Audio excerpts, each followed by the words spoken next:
ಪ್ರತಿ ವಿಧಾನಸಭಾ ಅಧಿವೇಶನಕ್ಕೂ ಮುಂಚೆ ನಾವು ಮತ್ತು ಜೆಡಿಎಸ್ ಯಾವ ರೀತಿ ಅಧಿವೇಶನದ ಒಳಗಡೆ ಸಮನ್ವಯತೆಯಿಂದ ಸರ್ಕಾರದ ಫೇಲ್ಯೂರ್ಸ್ ಗಳನ್ನ ಹೇಳಬೇಕು ಅನ್ನೋದು ಚರ್ಚೆಯನ್ನ ನಿರಂತರವಾಗಿ ಮಾಡ್ತಾ ಇದ್ದೀವಿ. ಅದೇ ರೀತಿ ಈ ಬಾರಿನೂ ಕೂಡ ಅಧಿವೇಶನದ ಒಳಗಡೆ ನಾವು ಯಾವ ರೀತಿ ನಮ್ಮ ನಡವಳಿಕೆ ಇರಬೇಕು, ಯಾವ ರೀತಿ ಹೋರಾಟ ಮಾಡಬೇಕು.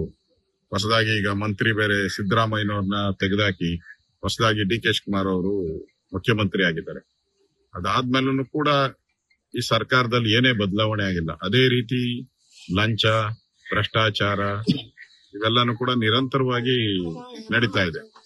ಈಗಾಗಲೇ ನೀವು ನೋಡ್ತಾ ಇದ್ದೀರಾ, ಮಂತ್ರಿಮಂಡಲ ರಚನೆ ಆಗಿ ಎಲ್ಲ ಮಾಜಿ ಮಂತ್ರಿಗಳು ಮತ್ತು ಶಾಸಕರೆಲ್ಲರೂ ಕೂಡ ಓಪನ್ ಆಗಿ ಹೇಳ್ತಾ ಇದ್ದಾರೆ, ಡೆಲ್ಲಿಗೆ ದುಡ್ಡು ಕೊಟ್ಟಿಲ್ಲ, ನಾವು ಮಂತ್ರಿ ಆಗಿಲ್ಲ ಅಂತ ಹೇಳಿ.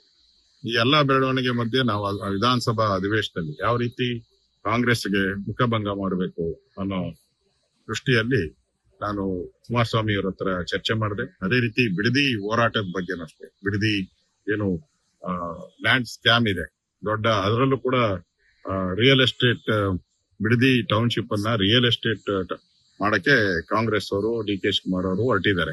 ಈಗಾಗಲೇ ಅದಕ್ಕೆ ನಾನು ಕೂಡ ಹೋರಾಟ ಮಾಡಿದ್ದೀನಿ, 3-4 ಸರಿ ಹೋಗಿದ್ದೀನಿ. ಜೆಡಿಎಸ್ ಅವರು ಕೂಡ ಅದ್ರ ಹೋರಾಟ ಮಾಡ್ತಾ ಇದ್ದಾರೆ. ವಿಧಾನಸಭೆಯಲ್ಲೂ ಕೂಡ ಅದನ್ನ ಚರ್ಚೆಗೆ ನಾವು ತಗೊಂತಾ ಇದ್ದೀರಿ. ಈ ಹೊರಗಡೆ ವಿಧಾನಸಭೆ ಹೊರಗಡೆ ಈಗಾಗಲೇ ಹೋರಾಟಗಳು ನಡೀತಾ ಇದೆ. ಎರಡೂ ಪಾರ್ಟಿ, ನಾವು ಬಿಜೆಪಿ ಮತ್ತು ಜೆಡಿಎಸ್ ಎರಡೂ ಕೂಡ ಪಾದಯಾತ್ರೆಗಳನ್ನ ಘೋಷಣೆ ಮಾಡಿದೆ. ಆದ್ರೆ ನಮ್ಮ ಈ ಸರ್ಕಾರವನ್ನ, ಕಾಂಗ್ರೆಸ್ ಸರ್ಕಾರವನ್ನ ಎದುರಿಸೋ ದೃಷ್ಟಿಯಿಂದ ನಾವು ಯಾವ ರೀತಿ ಹೋರಾಟ ಮಾಡಿದ್ರೆ ಒಳ್ಳೇದಾಗುತ್ತೆ ಅನ್ನೋ ದೃಷ್ಟಿಯಿಂದ ನಾನು ಅವ್ರ ಜೊತೆ ಚರ್ಚೆ ಮಾಡಿದ್ದೀನಿ. ಅದಕ್ಕೆ ನಾನು ಶನಿವಾರ ಕುಮಾರಸ್ವಾಮಿ ಅವರು ಬೆಂಗಳೂರಿಗೆ ಬರ್ತಾ ಇದ್ದಾರೆ. ನಮ್ದು ಶುಕ್ರವಾರ ಮೀಟಿಂಗ್ ಇದೆ. ನಮ್ದು ನಾನು ಇಂಪಾರ್ಟೆಂಟ್ ಸುಮಾರು 12 ಜನ ನಮ್ಮ ಮುಖಂಡರನ್ನ, ರಾಜ್ಯದ ಅಧ್ಯಕ್ಷರು ವಿಜಯೇಂದ್ರ ಅವ್ರನ್ನೆಲ್ಲರೂ ಕೂಡ ನಮ್ಮ ಚೇಂಬರ್ ಅಲ್ಲಿ ಮೀಟಿಂಗ್ ಕರೆದಿದ್ದೀನಿ. ನಾನು ಅಲ್ಲಿ ಚರ್ಚೆ ಮಾಡ್ತೀನಿ. ಅದಾದ್ಮೇಲೆ ಜೆಡಿಎಸ್ ಜೊತೆ ಒಂದು ಸಮನ್ವಯ ಸಮಿತಿ ಮಾಡೋ ದೃಷ್ಟಿಯಿಂದ ಜೆಡಿಎಸ್ ಮತ್ತು ಬಿಜೆಪಿಯ ಒಂದು ಸಮನ್ವಯ ಸಮಿತಿನೂ ಆಗ್ಬೇಕು.